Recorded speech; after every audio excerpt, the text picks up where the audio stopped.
ఐశ్వర్య రాయ్ గారు ఇప్పుడు కొత్తగా యాక్ట్ చేస్తున్న మూవీ టాక్సిక్. అయితే ఐశ్వర్య రాయ్ గారు ఈ టాక్సిక్ మూవీకి ముందు లాస్ట్ యాక్ట్ చేసిన మూవీ PS2. అయితే PS2 మూవీ రిలీజ్ అయ్యి 2 years అయిపోయింది. అయితే PS2 మూవీ మంచి హై ఎక్స్పెక్టేషన్స్తో రిలీజ్ అయింది. అలానే PS2 మూవీ రిలీజ్ అయ్యి మంచి హిట్ కూడా అయింది. అయితే PS2 మూవీతో ఐశ్వర్య రాయ్ గారికి ఒక మంచి హిట్ కూడా వచ్చింది.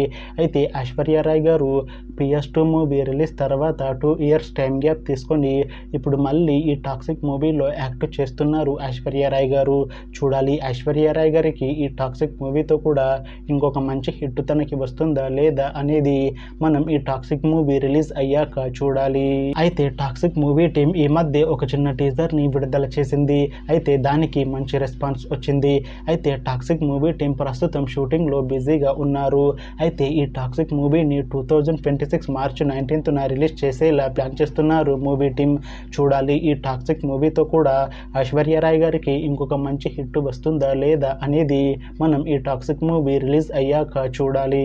Thanks for watching this video friends. మీకు ఈ వీడియో నచ్చితే ఈ వీడియోని లైక్ చేయండి. ఇంకా ఇలాంటి మూవీ అప్డేట్స్ కోసం ఈ ఛానల్ని సబ్స్క్రైబ్ చేసుకోండి.